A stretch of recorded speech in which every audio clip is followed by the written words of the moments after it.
दोस्तों आज हम पढ़ रहे हैं कक्षा 11 के विश्व इतिहास विषय का अध्याय 9 जिसका नाम है औद्योगिक क्रांति।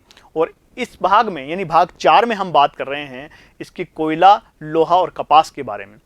दोस्तों पिछले भागों में हमने देखा था कि किस प्रकार औद्योगिक क्रांति की शुरुआत हुई है। हमने सबसे पहले भाग में ये कोशिश की थी आपको इकाई 3 से इकाई 4 को जोड़ने का प्रयास किया था कि वो जो परिवर्तन आए थे इकाई 3 में उन्होंने किस प्रकार आधुनिकीकरण के लिए रास्ते खोले थे, और ये किस प्रकार से जो आधुनिकीकरण की ओर हमारी इकाई का जो नाम है उसमें हम मुख्य रूप से किन किन अध्यायों में क्या क्या चीज़ें अध्ययन करेंगे। मुख्य रूप से जो 3 अध्याय हमारे उनमें हम किन किन चीज़ों का अध्ययन करेंगे।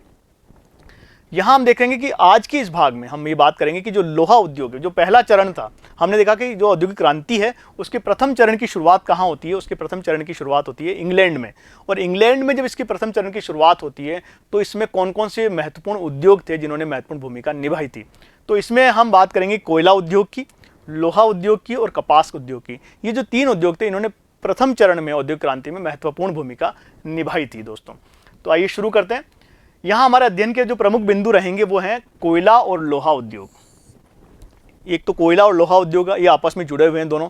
इसके अलावा कपास की जो कताई और बुनाई में किस प्रकार के परिवर्तन आए, किस प्रकार के जो आविष्कार किए गए और उनकी वजह से क्या बड़े परिवर्तन आए, उनके ऊपर भी हम चर्चा करेंगे। पहले हम देखते हैं कोयला और लोहा की जो ये उद्योग था, कोयला उद्योग और जो लोहा उद्योग था उसमें किस प्रकार के परिवर्तन आए इस प्रथम चरण में, क्रांति के प्रथम चरण में। इंग्लैंड में हम देखते हैं दोस्तों, इंग्लैंड में लोहा अयस्क जो है, लोहा अयस्क और जो कोयला है वो बहुत ही प्रचुर मात्रा में उपलब्ध था। ये इंग्लैंड का सौभाग्य था या ब्रिटेन का सौभाग्य मान सकते हैं कि वहाँ पर ये जो दोनों खनिज थे जो कि आधुनिक उद्योगों के आधारभूत उद्योग माने जाते हैं या आधार माने जाते हैं, वो लोहा और कोयला, उनकी प्रचुर उपलब्धता थी ब्रिटेन में। और इसके अलावा ये जो अन्य खनिज थे, उद्योगों में काम आने वाले जो अन्य खनिज थे जिनमें हम सीसा, जस्ता, टिन या जिसे हम रांगा कहते हैं उसको हम शामिल कर सकते हैं, वो भी जो खनिज थे वो भी वहाँ पर प्रचुर मात्रा में उपलब्ध थे।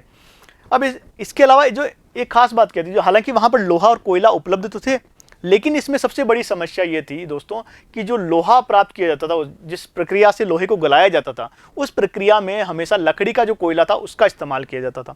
और ये जो कोयला था ये काफ़ी, एक तो ये था कि इसके लिए जंगलों को या वनों को काटना पड़ता था। दूसरी बात है, इसे जब एक स्थान से दूसरे स्थान तक लेके आते थे लंबी दूरी तय करके तो ये टूट जाता था ये कोयला, और ये उतनी अधिक ऊर्जा उत्पन्न नहीं करता था कि लोहे को पूरी तरह से गला सके, इसलिए बहुत ज़्यादा मात्रा में कोयला इस्तेमाल करना पड़ता था। तो जो पुरानी पद्धति थी लोहे को गलाने की और उसमें इस्तेमाल जो काठ का कोयला था उसका इस्तेमाल जब किया जाता था तो इसकी वजह से जो लोहा था वो एक उन्नत अवस्था में प्राप्त नहीं होता था, या उसकी जो गुणवत्ता थी काफ़ी कम होती थी।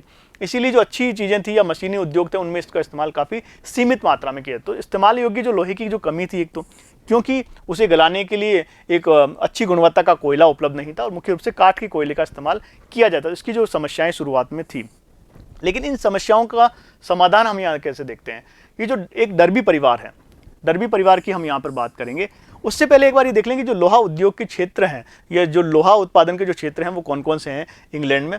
यहाँ पर आपको लोहा और कोयला उत्पादन क्षेत्र दिए गए हैं ब्रिटेन के। हमने ब्रिटेन के मानचित्र के बारे में पहले भी आपको बता दिया था, और कौन कौन से वहाँ शहर है, कौन कौन से ब्रिटेन किसे कहा जाता है, ग्रेट ब्रिटेन किसे कहा जाता है, इंग्लैंड किसे कहा जाता है, उसके बारे में चर्चा की। लेकिन यहाँ आपको बता रहे हैं इस मानचित्र में कि लोहा और कोयला उत्पादन क्षेत्र कौन कौन से हैं।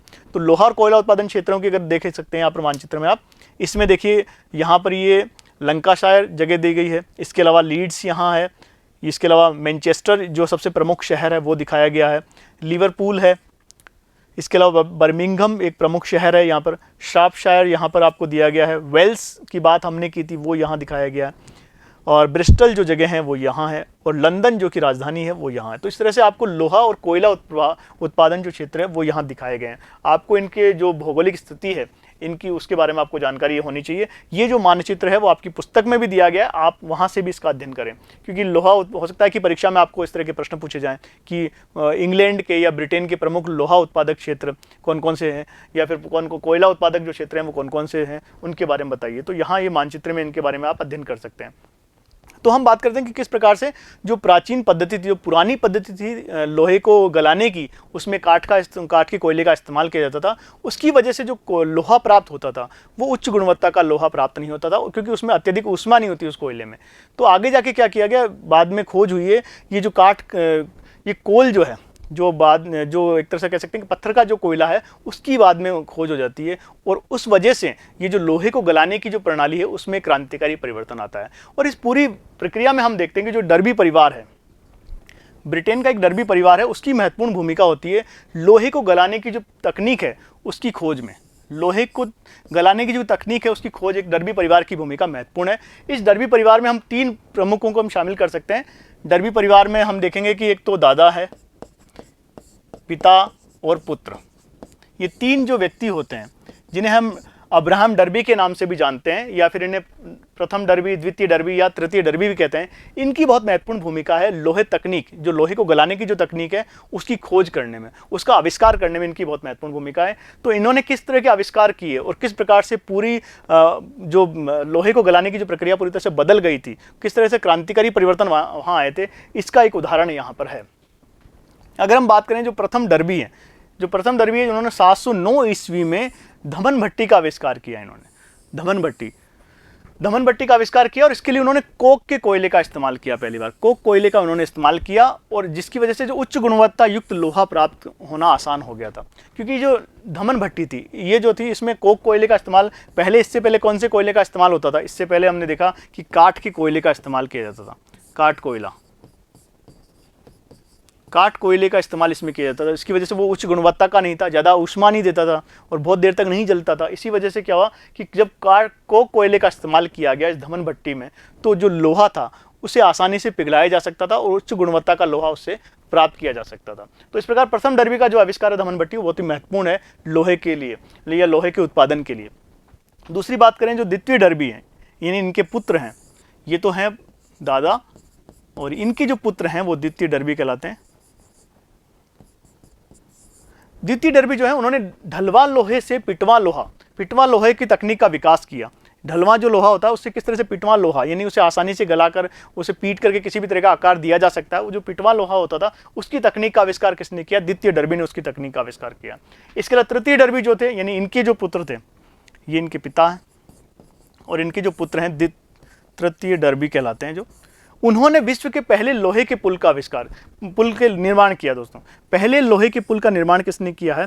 वो है तृतीय डर्बी जो है उन्होंने। इन्हें अब्राहम डर्बी के नाम से भी जानते हैं। इन्होंने जो पहला लोहे का पुल है वो बनाया। यहाँ आपको छवि दी गई है, ये जो पुल जो था, प्रथम पुल जो था इसकी, ये पुल कहाँ है? यह है कोलब्रुक डेल जो जगह है, सेवर्न नदी के किनारे जो जगह है, वहाँ पर इस पुल का निर्माण किया गया था। तो इस प्रकार हम देखते हैं कि जो डर्बी परिवार है उसने लोहे को गलाने की तकनीक में कितनी महत्वपूर्ण भूमिका निभाई थी, और लोहे के जो साजो सामान बनाए वो उसमें इस डर्बी परिवार की क्या भूमिका है। अब देखते हैं हेनरी कोट जो एक व्यक्ति और हैं, वो भी एक प्रमुख आविष्कारक हैं लोहे को लेकर। हम देखते हैं कि इन्होंने आलोडन भट्टी का आविष्कार किया था। आलोडन भट्टी सबसे पहले आलोडन भट्टी इन्होंने बनाई थी, और बेलन मिल का भी आविष्कार इन्होंने ही किया। इनकी वजह से क्या हुआ कि जो लोहा उत्पाद था वो अनेक प्रकार का लोहा उत्पाद बनाना संभव हुआ था इनकी वजह से, इन दोनों आविष्कारों की वजह से। एक तो आलोडन भट्टी जो है और दूसरी जो बेलन मिल है, इनके आविष्कार से क्या हुआ कि लोहे के अनेक तरह के उत्पाद बनाना अब संभव हो गया था। जिसमें कि जैसे जॉन विल्सन की अगर हम बात करें, जॉन विल्किंसन जो है उन्होंने लोहे की कई तरह की कुर्सियाँ बनाई। इसके अलावा नालियाँ, इसके टंकियाँ, लोहे के जो पाइप है, जहाँ से जो नगर थे, जो ब्रिटेन के जो नगर थे, वहाँ दूर दूर से वहाँ पानी पहुँचाया जा सकता था, पीने का पानी। तो इस प्रकार के आविष्कार किए जॉन विल्किंसन ने। तो लोहे में जब उसको गलाने की जो प्रक्रिया थी उसमें जो क्रांतिकारी परिवर्तन आ गया था, उसकी वजह से कई तरह के लोहे की वस्तुएं बनने लगी थी इसके बाद। इस प्रकार लोह खनिज और कोयला खनिज जो है क्षेत्रों में आसपास, एक खास बात और थी कि जो ब्रिटेन जो था उसका सौभाग्य ये था कि जो कोयला खनन के जो क्षेत्र थे और जो लौह अयस्क प्राप्ति के जो क्षेत्र थे वो दोनों बिल्कुल पास पास हुआ करते थे। वो एक ही बेसिन क्षेत्र में जो नदी घाटियाँ थी वहाँ पर वो मिल जाया करते थे। तो अधिकांश जो स्थल थे वो समुद्र के किनारे थे, तो वहाँ से लोहे का आयात और निर्यात आसानी से किया जा सकता था, या फिर जो शहर थे वहाँ पर आसानी से उन्हें पहुँचाया जा सकता था। अब बात करें दूसरे पहलू की। अब हमने बात की कोयला और लोहे की, यानी जो प्रथम चरण है औद्योगिक क्रांति का, उसमें हमने दो उद्योग प्रमुख रूप से ले रखे हैं। एक तो आपका लोहा उद्योग और दूसरा हमने लिया इसमें कपास उद्योग, कपास या वस्त्र उद्योग की बात हम करें, वस्त्र उद्योग को भी हमने इसमें लिया है। तो दो ये उद्योग हैं जिन्होंने महत्वपूर्ण भूमिका निभाई है प्रथम चरण में। और यहाँ भी आपको मानचित्र दिया गया है जो कपास सूती वस्त्र उत्पादन के जो क्षेत्र हैं इंग्लैंड में, उनके यहाँ पर मानचित्र में आपको दिखाया कौन कौन से शहर हैं। जैसे यहाँ पर ग्लासगो शहर है, ये इसके अलावा यॉर्कशायर है, लीड्स है, मैनचेस्टर शहर है, लंकाशायर शहर है, बहुत महत्वपूर्ण है वस्त्र उद्योग की दृष्टि से। बर्मिंघम है यहाँ पर, और ब्रिस्टल चैनल जो है यहाँ से दिया गया है। इसके अलावा लंदन की स्थिति क्या है, नॉटिंगम है यहाँ। तो ये जो है सूती वस्त्र उत्पादन के क्षेत्र हैं ब्रिटेन में। अब कपास की कताई और बुनाई की अगर हम बात करें तो शुरुआत किया दोस्तों, जो शुरू में इंग्लैंड का अगर हम कपास की बुनाई और वस्त्र उद्योग की अगर हम बात करें तो इसमें भारत की बहुत महत्वपूर्ण भूमिका है। इससे पहले जो इंग्लैंड के जो लोग थे वो ऊन या सन का इस्तेमाल किया करते थे अपने वस्त्रों के निर्माण के लिए, याद रखिएगा। शुरुआत में जो ब्रिटेन के लोग थे वो ऊन या सन जो होती है उसका इस्तेमाल करते थे वस्त्र निर्माण के लिए, लेकिन बाद में 17वीं शताब्दी के आसपास जाके क्या हुआ है कि वहाँ पर सूती वस्त्रों की अत्यधिक मांग बढ़ गई है। जो ब्रिटेन वासी है वो सूती वस्त्रों का इस्तेमाल करने लग गए थे, और सूती वस्त्रों का जो आयात होता था उसमें सबसे महत्वपूर्ण जो जगह थी, सूती वस्त्रों का आयात करने के लिए उन्हें भारत से सूती वस्त्र आयात करने पड़ते थे। और शुरुआती दौर में ये जो व्यापार था वो भारत के पक्ष में था, क्योंकि बहुत अधिक उस समय तक उपनिवेश स्थापित पूरी तरह से ब्रिटेन का उपनिवेश भारत नहीं बना था, इसलिए सूती वस्त्रों में बहुत अधिक हानि होती थी ब्रिटेन को। लेकिन इसके बाद जब ईस्ट इंडिया कंपनी की स्थापना हो गई भारत में, उसके बाद ब्रिटेन को सहूलियत हो गई। ईस्ट इंडिया कंपनी की जब स्थापना हो गई भारत के अंदर, तो उसके बाद और उसने भारत में वहाँ पर राजनीतिक सत्ता स्थापित कर ली, तो वहाँ से कच्चे माल की आपूर्ति, कच्चा माल क्या है, कपास। तो इस वस्त्र निर्माण के लिए जो कच्चा माल कौन सा है, जो कपास जो है, उसकी आयात करना आसान हो गया और उससे सस्ते दामों में वहाँ से आयात कर लिया जाता था। तो इस प्रकार जो भारत की भूमिका है उसके वस्त्र उद्योग की, वो बहुत महत्वपूर्ण है। और ये वस्त्र उद्योग जो है एक प्रतिनिधि उद्योग माना जाता है औद्योगिक क्रांति का, और उसको जो सहूलियत मिली, उससे जो आयात के लिए कच्चा माल कहाँ से मिला, वो उसे भारत से कच्चा माल मिला था। तो हम कह सकते हैं कि भारत का भी सहयोग रहा है भारत का सहयोग है वहाँ की औद्योगिक क्रांति में।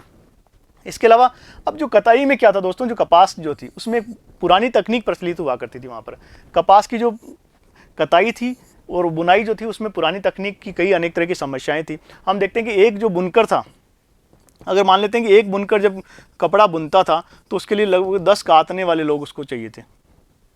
तो 10 कताई करने वाले लोग उसके साथ होते थे, तो एक बुनकर जो था वो उनके बराबर काम करता था। यानी कि एक तरह से पुरानी जो तकनीक थी उसकी वजह से समस्याएं थी और उत्पादन बहुत कम होता था, समय बहुत ज़्यादा लगता था। तो ये पुरानी तकनीक की समस्याएं थी, ये और एक तरह से क्या श्रम साध्य और समय की अधिकता दोनों चीज़ें थी। अब जब एक बड़ा परिवर्तन इसमें क्या आया कि ये जो कताई का जो काम था, पहले ये घर घर में होता था, एक तरह से घरेलू उद्योग यहाँ प्रचलित थे ब्रिटेन में। लेकिन जैसे ही औद्योगिक क्रांति हुई तो इसमें फैक्ट्री उत्पादन शुरू हो गया, यानी कि कारखाना पद्धति इस्तेमाल की गई। इसमें कारखाना पद्धति का इस्तेमाल किया गया। कारखाना पद्धति ने भी काफ़ी हद तक कपास उद्योग को, जो कपास उद्योग था उसको वृद्धि करने में, विकास करने में सहायता प्रदान की। तो एक तो ये पहली चीज़ क्या हुई कि कारखाना पद्धति इस्तेमाल की गई, और बाद में कई तरह के आविष्कार इस उद्योग में हुए। कपास की जो कताई और बुनाई का जो तरीके थे उसमें कई तरह के आविष्कार हुए, उन्होंने भी इस कपास उद्योग को एक महत्वपूर्ण उद्योग बना दिया गया। किसका? ये औद्योगिक क्रांति का। जो प्रमुख आविष्कार है उनकी अगर हम बात करें तो पहले जो फ्लाइंग शटल जो लूम था उसका आविष्कार किसने किया है? जॉन के ने उसका आविष्कार किया था, और वो 1733 ईस्वी में उन्होंने इसका आविष्कार किया। आविष्कार जो बहुत महत्वपूर्ण है कपास की कताई और बुनाई की दृष्टि से या वस्त्र उद्योग की दृष्टि से। तो जिसे हम उड़न तुरी करघा भी कहते हैं, इसका आविष्कार किसने किया? जॉन के ने किया 1733 ईस्वी में। इसके बाद स्पिनिंग जेनी जो है, स्पिनिंग जेनी का आविष्कार, जिसको हम कताई की मशीन कहते हैं, इसके लिए जेम्स हरग्रीव्स जो हैं उन्होंने इसका आविष्कार किया 1765 ईस्वी में। इसके बाद हम देखते हैं कि जो धागा बनाने वाली जो वाटर फ्रेम मशीन थी, धागा बनाने के लिए वाटर फ्रेम मशीन का आविष्कार किया रिचर्ड आर्कराइट ने धागा बनाने के लिए वाटर फ्रेम मशीन का आविष्कार किया 1769 ईस्वी में। इसके अलावा धागा काटने के लिए जो म्यूल नाम की मशीन थी, जिससे धागा काटा जाता था, बड़े स्तर पर धागा काटा जाता था और बड़े बड़े थान बनाए जाते थे इसकी दृष्टि से, तो जो म्यूल मशीन थी उसका आविष्कार किया सैम्यूल क्रॉम्पटन जो थे, उन्होंने इसका आविष्कार किया 1779 ईस्वी के अंदर। इसके अलावा जो पावर लूम था, यानी शक्ति चलित जो करघा था, इससे पहले हैंडलूम का इस्तेमाल किया जाता है। दोस्तों, हैंडलूम और पावर लूम में अंतर क्या, याद रखिएगा। हैंडलूम मतलब जो हाथ से बनाई हुई, हाथ से कपड़ा बनाने की जो तकनीक होती है उसे हैंडलूम। पावर लूम का मतलब मशीनों की सहायता से जब कपड़ा बनाया जाता था उसे कहा जाता था पावर लूम। तो शक्ति चालित जो करघा हुआ करते थे उनका भी आविष्कार किसने किया? Edmund Cartwright. उनका आविष्कार किसने किया?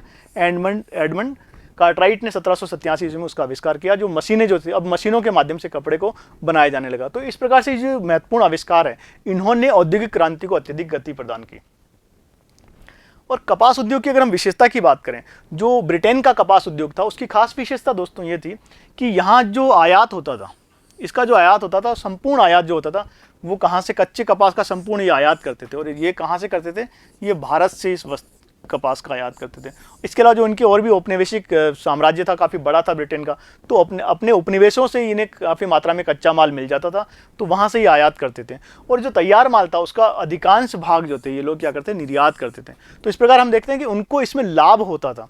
तो एक प्रमुख प्रतिनिधि उद्योग बन गया था औद्योगिक क्रांति का कपास उद्योग या फिर वस्त्र उद्योग की अगर हम बात करें, एक प्रमुख उद्योग था उसका, क्योंकि इनके पास वहाँ से आयात करने के लिए और निर्यात करने के लिए इनके पास औपनिवेशिक साम्राज्य था अंग्रेजों के पास। इसलिए कपास उद्योग की एक और विशेषता ये थी कि इस कपास उद्योग में मुख्य रूप से स्त्रियों और बच्चों को ही लगाया जाता था, स्त्रियों और बच्चों को ही इसमें, क्योंकि ये काम जो था वो काफ़ी मुलायम हाथों के द्वारा कराया जाता था, इसलिए स्त्रियां जो बच्चे थे वो मुख्य रूप से इस काम को करते थे।